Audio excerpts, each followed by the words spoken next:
Tamil news நேயர்களுக்கு அன்பு வணக்கம். இன்றைய சிறப்பு நேர்காணலில் நம்மோடு இருந்திருப்பவர் அரசியல் விமர்சகர் மரியாதைக்குரிய தாமஸ் தனகோ சார். சார் வணக்கம். வணக்கம் சார். காங்கிரஸ் தரப்பிலிருந்து, அதாவது ஒரு சர்ச்சைக்கு பெயர் போனவர் பிரவீன் சக்கரவர்த்தி. இந்த திமுக காங்கிரஸ் கூட்டணி ஒரு ஆட்டம் கண்டவர். அவருடைய கருத்துக்கள் ரொம்ப சர்ச்சைக்குள்ளாச்சு. அவர் ஒரு கருத்தை தற்போது தெரிவித்திருக்கிறார். விசிகா திருமாவளவன் களத்துக்கு வர்றேன்னு சொல்லிட்டு சட்டமன்ற தேர்தலில் போட்டியிடுறேன்னு சொல்லிட்டு திருப்பி பின்வாங்கி இருக்கிறாரு. அவர் தாவேக்காவை கண்டுதான் அவர் பயந்து இருக்கிறாரு. ஏன்னா நான் ஆல்ரெடி சொன்னது போல தாவேக்கா ஒரு பெரிய ஃபேக்டர். அந்த இளைஞர்கள், அந்த அவருடைய ஓட் பேங்க் இன்னும் ப்ரூவன் ஆகல. பட் ஆனா ஒரு பெரிய ஃபேக்டர் அப்படின்ற ஒரு விஷயம் சொல்றாரு. திருமாவளவனுமே கேண்டிடேட்டை ஜோதிமணின்ற ஒரு நபருக்கு கொடுத்திருக்கிறாரு. அதை பற்றியும் பல கேள்விகள் இருக்கு. திருமாவளவனுடைய இந்த முடிவுகளை எப்படி பாக்குறீங்க? உண்மையிலேயே அவர் விஜயை கண்டுதான் பயந்துட்டாரா?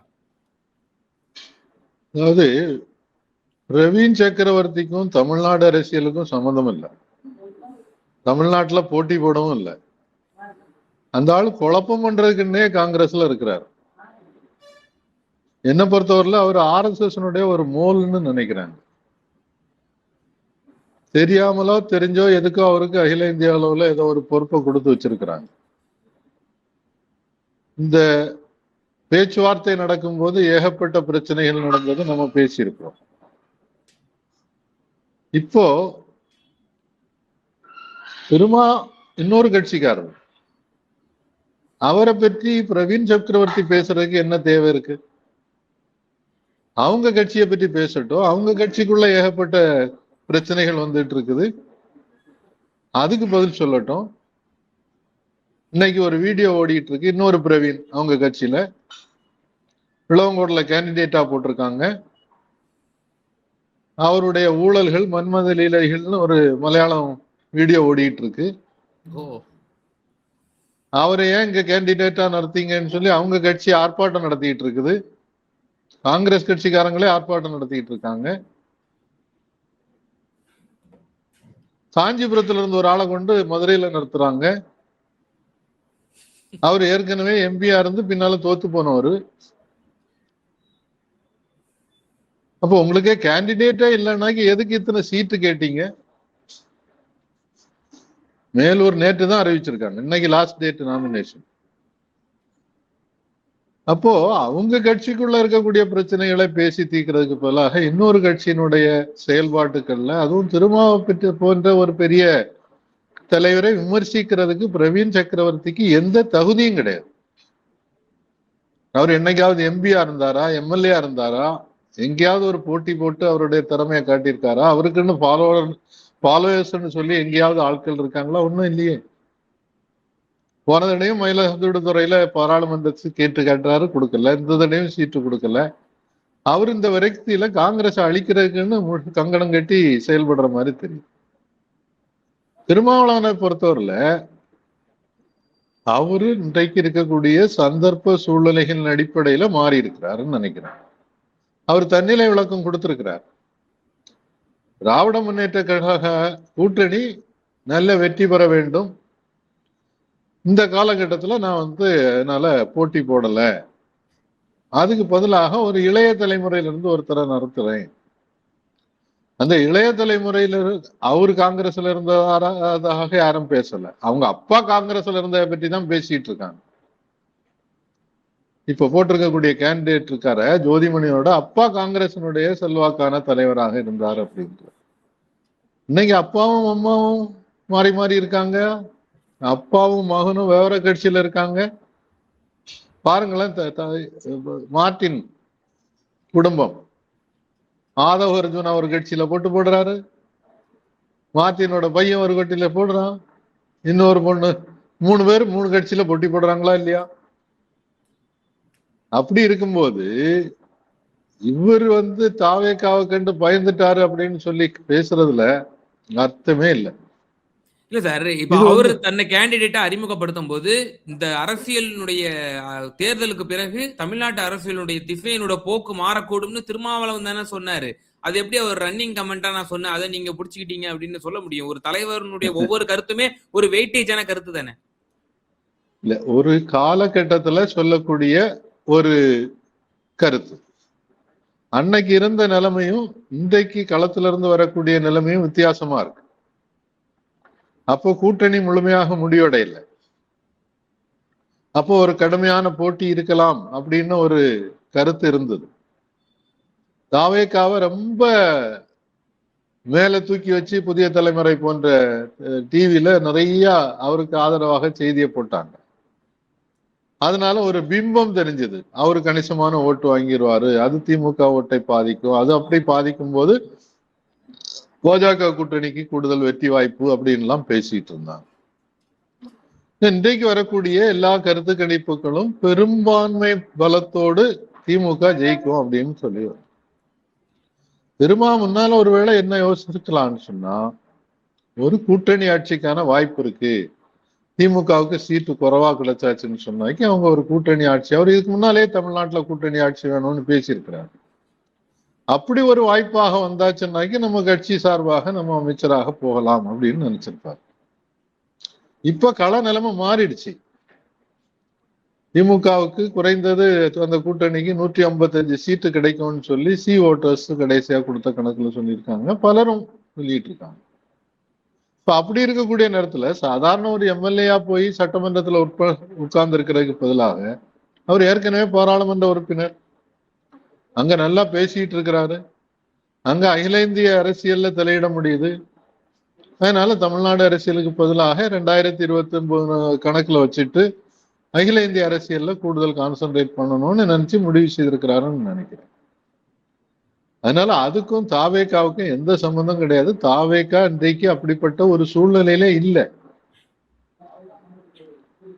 தாவேக்காவுக்கு பெரிய தலித் ஓட்டு வந்து கண்டிப்பா டிஸ்டர்பன்ஸ் ஆகும் அப்படின்ற ஒரு கருத்து சொல்லப்படுது. சீமானும் ஒரு பக்கம் கணிசமா உடைக்கிறாரு. அவர் அருந்ததியர் உள்ஒதுக்கீட்டுக்கு எதிராக பேசி பழைய தேவேந்திர குல வேளாளர்களுடைய வாக்குகளை வந்து அவர் வந்து போலரைஸ் பண்றதுக்கு அவர் ஒரு முயற்சிக்கிறாரு. அதுலயும் பிளஸ் விஜய்ங்கிற ஃபேக்டர், அதுலயும் தலித் சமூகத்துல கணிசமான அவரோட ஃபேன்ஸ் இருக்காங்க.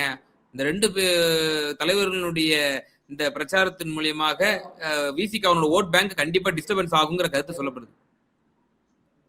அதாவது இதெல்லாம் மிகைப்படுத்தி சொல்லப்படக்கூடாது. களத்துல இறங்கி பார்த்தாதான் தெரியும். இங்க நான் வந்து தமிழ்நாடு முழுவதும் பல்வேறு தொகுதிகளில் இருக்கக்கூடிய நிலைமை பற்றி பேசிட்டு இருக்கிறேன், கருத்து கேட்டுட்டு இருக்கிறேன். அந்த அங்கங்க இருக்கக்கூடிய நண்பர்கள் அரசியலை கூர்மையா கவனிக்கவங்க. இப்போ ஒரு டைம்ல கன்னியாகுமரி மாவட்டத்துல 23% வரைக்கும் ஓட்டு தாவேக்காவுக்கு கிடைக்கும்னு சொன்னாங்க. இப்ப நிலைமை வேறையா இருக்கு. அதுக்கு பல காரணங்கள் இருக்கு.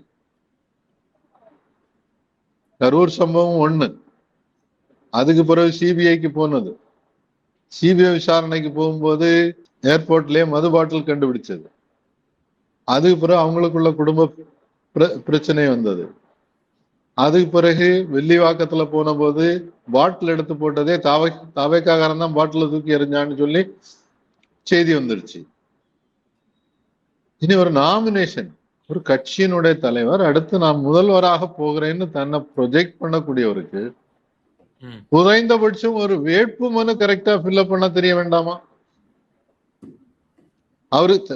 அவர் பண்ணண்டாம், அது பண்றதுக்குன்னு சரியான ஆட்களாவது கிடையாதா? பெரம்பூர்ல ஒரு ஃபார்ம், திருச்சியில இன்னொரு விதமான ஃபார்ம். பெரம்பூர்ல வழக்கு இல்லைன்றாரு, திருச்சியில வழக்கு இருக்குதுன்றாரு. பெரம்பூர்ல வயசு ஒன்று போட்டிருக்காங்க, திருச்சியில வேற ஒரு வயசு போட்டிருக்காங்க. இப்போ அதை போய் கரெக்ட் பண்ணுங்கன்னு கேட்டுக்கிட்டு இருக்காங்க. தேர்தல் ஆணையத்துல அந்த மாதிரி கரெக்ஷனுக்கு ஒரு ப்ரொவிஷன் இருக்கான்னு எனக்கு தெரியல. அதெல்லாம் தேர்தல் அதிகாரிகள் அந்த இடத்துல அவங்க எடுக்கக்கூடிய ஸ்பாட்ல எடுக்கக்கூடிய முடிவு. இப்போ என்ன கருத்து வருதுன்னு சொன்னாக்கி அவருக்கே வந்து எலெக்ஷன்ல போட்டி போடுறதுல தயக்கம் இருக்கு, அதனால ஒரேடியா நாமினேஷன் ரிஜெக்ட் ஆயிடுச்சுன்னாக்கி அதுக்கும் ஸ்டாலினை தான் பிளான் பண்ணுவாரு. அவர் எல்லா இடத்துலயும் குற்றச்சாட்டு வைக்கிறது ஒரே ஒரு ஆளை பத்தி தான். அப்ப என்னுடைய மனுவை வந்து திட்டம் போட்டு க்ளோஸ் பண்ணிட்டாங்க, அதனால போட்டி போடாம போச்சு, நான் அதனால எல்லாருக்கும் போய் பிரச்சாரம் பண்ணுவேன். இப்ப பாண்டிச்சேரியில மட்டும்தான் நேரடியா பிரச்சாரம் பண்ணியிருக்கிறாரு, திருச்சியில கொஞ்சம் தூரம். அதுக்கு பிறகு நான் இனிமே வீடியோ பிரச்சாரம் பண்ண போறேன்னு சொல்லியிருக்கிறாரு. ஸோ அப்படி இருக்கும்போது பெரிய அளவுக்கு ஓட்டு கிடைக்கிறதுக்கான வாய்ப்பு இல்லை. ரெண்டாவது, நீங்க நாம் தமிழர் கேட்குறீங்க. நாம் தமிழர் கட்சிக்கு கூடுதலாக கிடைக்கிறது 4% தான் ஓட்டு கிடைக்கும்ன்றது பல்வேறு கருத்து கணிப்பு சொன்னோம். சீமானோட முன்னால இருந்த ஆட்கள் எல்லாம் விட்டுட்டு போயிட்டாங்களே. அவரே விரக்தியில நேற்று என்ன பேசியிருக்கிறாரு, நானே இங்கேயே சுத்தி சுத்தி நின்று கீழே விழுந்து செத்தாலும் ஜாவேனே தவிர நான் யார்கிட்டையும் போய் கை நின்று நிக்க மாட்டேன். இப்படி பேசுறதுக்கு என்ன அவசியம்? குழம்பி போயிருக்கிறாரு. அவருடைய கட்சிக்கு இன்னைக்கு பெரிய ஆதரவு இல்லை. அவருக்கு இருந்த கொஞ்சம் இளைஞர்கள் ஆதரவு அதுல கொஞ்சம் விஜய் பக்கம் போயிடுச்சு. சோ அதனால இவங்கெல்லாம் இன்னைக்கு 3ஆம் அணி 4ஆம் அணின்னு சொல்ற அளவுக்கு இல்லை. தமிழ்நாட்டுல 2 அணிகள் தான் இன்னைக்கு உண்மையான போட்டியில இருக்குதுன்றதான் நம்ம களத்துல வரக்கூடிய தகவல்கள் சொல்லுது. சார், சமூக வலைதளங்கள்லயும் பொது வெளியிலையும் விசிகாரர்கள் பேசக்கூடியதை நம்ம அப்பட்டமா பார்க்கிறோம். இந்த ஜோதிமணி அவர்களுடைய அந்த அறிவிப்பு, இவர் தான் காட்டுமன்னார் கோவில்ல போட்டியிடுவாரு எனக்கு பதிலா அப்படின்னு சொன்னதுல ஏன் விசிகாரர்களுக்கு ஸ்பேஸ் இல்லையா? நாங்கெல்லாம் இத்தனை வருஷம் உழைச்சிருக்கோம், ஆரம்ப காலகட்டத்தில இருந்து தலைவர் கூட இருக்கிறோம், ஏன் இப்படிப்பட்ட ஒரு முடிவு எடுத்திருக்கிறார் திருமா? அப்போ உட்கட்சியில அவ்வளவு காம்படிஷன், அவ்வளவு போட்டி பொறாம இருந்திருக்கு. அதுதானே சார் அப்பட்டமா தெரிய வருது. அப்ப யாராவது சீனியர்ஸ், ஒரு சீனியர் கொடுத்தோம்னா மற்ற எல்லா சீனியர்களும் நிச்சயமா கேள்வி கேட்பாங்க, நாங்க அந்த இடத்துல தகுதி வாய்ந்தவர்கள் இல்லையா? அப்போ திருமாவளவன் அவர்கள் அதை சரி செய்ய வேண்டும், அதை நம்ம சற்று டைவர்ட் பண்ண வேண்டும்ங்கிறதுக்காக ஒரு சென்டிமெண்டலா இளைய பெருமாள் அவர்கள் ஒரு புகழ்பெற்ற கமிட்டி, அவர் பிறந்த மண்ணும் காட்டுமன்னார் கோவில், எனவே அவரோட மகனுக்கு அங்க அந்த இடத்துல கொடுத்தோம் என்றால் ஒரு சென்டிமெண்டாக ஒரு சாக்கு சொல்லிடலாம் அப்படின்னு சொல்லி திருமாவளவன் இந்த கையில் எடுத்திருக்காரா? அதாவது உள்கட்சி பூசல் இல்லாத கட்சிகள் தமிழ்நாட்டுல இல்ல. ஒரே விதிவிலக்கு இடதுசாரி கட்சிகள். அவங்க கூட்டமா பேசி கூடி முடிவெடுப்பாங்க, ஒரு கேண்டிடேட்டை போடுவாங்க, அதுக்கு பிறகு ஏன் கொடுத்தீங்கன்னு யாரும் கேட்க மாட்டாங்க. மாற்று கருத்து இருந்ததுன்னா அதை கூட அதை கமிட்டியில சொல்லிட்டு அதோட விட்டுருவாங்க. இங்க இருக்கக்கூடிய மற்ற கட்சிகள் அப்படி இல்லை. இன்னைக்கு தாவேக்காவில் இருக்கக்கூடிய கேண்டிடேட் லிஸ்ட்ல 103 பேர் வேற கட்சியில இருந்து சமீபத்துல வந்தவங்கன்னு சொல்லியிருக்கு. 106. ஓகே. திமுகவுல ஒரு பிரபலமான கேண்டிடேட் SR முருகன் திருநெல்வேலியில, அவருக்கு சீட்டு கிடைக்கலன்னு உடனே தாவேக்கால போய் ஜாயின் பண்ணிட்டாரு. காங்கிரசுக்குள்ள ஜோதிமணி கிளின்னு கிழிச்சிட்டு இருக்காங்க தலைமை, பகிரங்கமாக சோசியல் மீடியாவில் பார்த்துக்கிட்டு இருக்கிறோம். அதிமுகவுல இருந்து சீட்டு கிடைக்காதனால விட்டுட்டு போனவங்க தாவேக்காவில் இன்னைக்கு கேண்டிடேட்டா இருக்காங்க. அதிமுகவுக்குள்ளாலையும் இந்த பிரச்சனை ஓடிட்டு இருக்கு. ரொம்ப வருத்தத்தோட தனபால் ஸ்பீக்கர், அசம்பிளியில ஸ்பீக்கராக இருந்த தனபால் எனக்கு சீட்டு கொடுக்கலையேன்னு சொல்லி ரொம்ப வருத்தமா பேசியிருக்கிறார். சோ அதனுடைய ஒரு தொடர்ச்சியாகத்தான் நான் விசிகா கட்சிக்குள்ள நடக்கிறதையும் பாக்குறேன். 1-2 பேர் இந்த மாதிரி எமோஷனலா சில கருத்துக்களை வெளியே சொல்லிடுவாங்க. முன்னால கொஞ்சம் கூட டிசிப்ளின்டா இருந்தது, கொஞ்சம் இந்த மாதிரி தேர்தல் காலங்கள்ல இன்டிசிப்ளின் வர்றது நார்மல். ஷானவாஸ் விவகாரத்திலையும் அவர் ஒரு வருத்தமா இருக்குன்ற ஒரே ஒரு கருத்தை ஒரு தனியார் தொலைக்காட்சிக்கு அவர் ஜஸ்ட் ஒரு பேட்டியா தான் சொல்லியிருந்தாரு.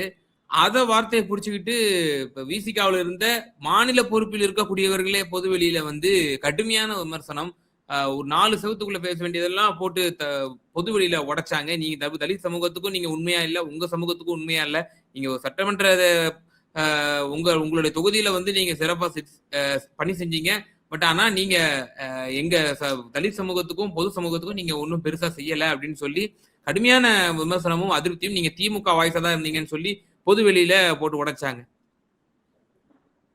அது மற்ற கட்சிகள்ல நடக்கிற மாதிரி இங்கேயும் நடந்திருக்குது. இந்த இடம் என்ன பொறுத்தவரையில ஆளூர் ஷானவாஸ் நல்ல ஒரு பேச்சாளர், நல்ல ஒரு சட்டமன்ற உறுப்பினராக செயல்பட்டவர். பொதுவா எல்லாரும் அவர் திமுக ஆதரவாளர்னு தான் சொல்லுவாங்க. ஆனா அவர் விசிகாவில் ஒரு ரொம்ப சீக்கிரத்துல அவருக்கு ஒரு நல்ல பதவியை கொடுத்து எம்எல்ஏ 5 வருஷம் இருந்தாச்சு. அதுக்கு பிறகு அவர் பொது வழியில பேசியிருக்க கூடாது என்பது என்னுடைய கருத்து. இது கட்சி முடிவு, அதோட சொல்லி முடிச்சிட வேண்டியதானே. அதுக்கு பிறகு அதுக்குள்ள போய் விவாதிப்பது என்பது ஊடகத்துல எப்படியெல்லாம் அதை திருப்பி மாத்தி போடுவாங்கன்றது நமக்கு தெரியும். தெரியாதவர் அல்ல ஷானவாஸ். இதே மாதிரி அவருக்கு கொடுத்ததுல பொறாமையோட இருந்துக்கவங்க இருந்திருப்பாங்க. இன்னும் ஒரு காலத்துல விசிகாவில எல்லாருமே தலித்த கேண்டிடேட் தான் போட்டிருந்தாங்க. இப்பதான் தலித் சமூகத்துக்கு அப்பாற்பட்டவங்களையும் கேண்டிடேட்டா போட்ட கொண்டு வந்திருக்காங்க. அது ஒரு நல்லெண்ணத்தோடு இது ஒரு தலித் கட்சின்னு பார்க்க கூடாது, எல்லோரும் இணைந்த கட்சியாக மாற்றணும் அப்படின்ற முயற்சியை தோழர் திருமா அவர்கள் தொடர்ந்து செய்துட்டு இருக்கிறார். அதுல ஒரு பகுதியாக நடக்கக்கூடிய நான் என்ன எதிர்பார்க்கிறேன்னாக்கி ஷானவாஸ் நல்லா ஒர்க் பண்ணி இப்ப இந்த எலெக்ஷன்ல நல்லா கேன்வசிங் எல்லாம் போய் பண்ணாருன்னு சொன்னா நாளை அடுத்த தேர்தலில் அவர் ஒரு பாராளுமன்ற உறுப்பினராக கூட வர்றதுக்கு வாய்ப்பு இருக்கிறது. 2029 அரசியல் மாற்றம் வரணும்னு சொல்லி பெரிய அளவுல நிறைய தகவல்கள் ஓடிட்டு இருக்கு. அதுக்கு திமுக பொது தொகுதி ஒதுக்கணும்ல சார்? இந்த இடம் 2 பொது தொகுதி கொடுத்திருக்காங்கல்ல. இல்ல, அது சட்டமன்ற தேர்தலில் கொடுத்திருக்காங்க. நாடாளுமன்ற தேர்தலில் கடந்த தேர்தலின் போதே அவர்கள் 3 கொடுங்கன்னாங்க. பிறகு 2 கொடுங்க, 2ல 1 வந்து பொது தொகுதி, 1 தனி தொகுதி கொடுங்கன்னு கேட்டாங்க. அது கூட திமுக ஒதுக்கலையே. திமுக அந்த நேரத்துல கட்டாயமாக எல்லா இடத்துலயும் ஜெயிக்க போறோம்னு தெரிஞ்சது. அவங்களுக்கும் ஒரு சுயநலம் இருக்குல்ல. அவங்களுக்கு போட்டியாக ஒரு கட்சி வளர்றத இன்னொரு கட்சி விரும்பாது. சோ ஒரு பொது தொகுதியை கொடுக்கும் போது அந்த கட்சி வளர்வதற்கான வாய்ப்பு கூடுதல். அதனால அவங்களை அப்படி தட்டி வைப்போம் அப்படின்றதுதான் இருக்கும். அது இன்னைக்கு இருக்கக்கூடிய அரசியல் கட்சிகளுக்கு இந்த கட்சிகள்லாம் ஒன்றும் சோசியலிச கட்சிகளோ கம்யூனிஸ்ட் கட்சிகளோ கிடையாது. அவங்க முதலாளித்துவத்துக்குள்ளால ஒரு கொஞ்சம் சோசியலிச சிந்தனைகளை கொண்டு வந்து சமூக நீதிக்காக கொஞ்சம் நிறைய ஒர்க் பண்ணக்கூடியவங்க. சோ அந்த விதத்துல அவங்களுக்கு இன்னைக்கு மக்கள் ஆதரவு இருக்கு. போன எலெக்ஷன்ல பார்த்தோம், எல்லா சீட்டும் ஜெயிச்சுட்டாங்க இல்லையா. இப்ப 2 சீட்ல போட்டி போட்டு 1 கிடைச்சு 1 தோத்திருந்தோம்னாக்கி அது பிரயோஜனம் இல்லாம போயிருக்கும். இப்ப 2 சீட்டுமே ஜெயிச்சுட்டாங்க. தமிழ்நாட்டுல 39 தொகுதியும் ஜெயிச்சுட்டாங்க. பாண்டியோட 40க்கு 40 ஜெயிச்சது இல்ல. சோ அத மனசுல வச்சுட்டுதான் நம்ம இந்த கணக்குகளை பார்க்கணும். இறுதியான ஒரே ஒரு கேள்வி, மிக ரத்தின சுருக்கமா பதில் செஞ்சிருங்க. இப்ப திருமா அவர்கள் நான் சற்று ஒரு கால் பின்னாடி வைக்கிறேன், அது ஸ்ட்ராட்டஜிக்கல் மூவ்னு சொல்றாரு இல்லையா? ஆனால் இது முன்னுக்கு பின் முரணான கருத்து தான் பல அரசியல் உற்றுநோக்க கவனிக்கக்கூடியவர்கள் சொல்றாங்க. இது அவருடைய தேர்தல் களத்துல எதிரொலிக்கும், நிச்சயமா ஒரு பாதிப்பை ஏற்படுத்தும்ன்ற மாதிரி சொல்றாங்க. நீங்க அப்படி நினைக்கிறீங்களா? நிறைவான கருத்து. பொதுவா புலியை பற்றி சொல்லுவாங்க. புலி பதுங்குதுன்னு சொன்னா அது பயந்துட்டனால இல்ல.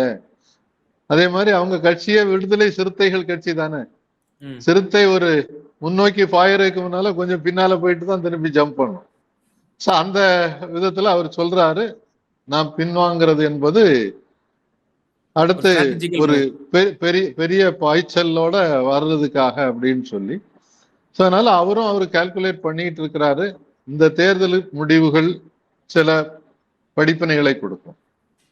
அதுக்கு பிறகு அகில இந்திய அளவுல வரக்கூடிய மாற்றங்கள் வேற விதமான வாய்ப்புகளை கொடுக்கும். அதனால அதுக்கு தயாராகிட்டு இருக்கிறாருன்னு தான் நான் புரிஞ்சுக்கிறேன். நிச்சயமா சார். பல்வேறு விவகாரங்கள்ல எங்க நேயர்களுக்கு ரொம்ப தெளிவா உங்களோட கருத்துக்களை பாருங்க. ரொம்ப நன்றி. நன்றி, வணக்கம்.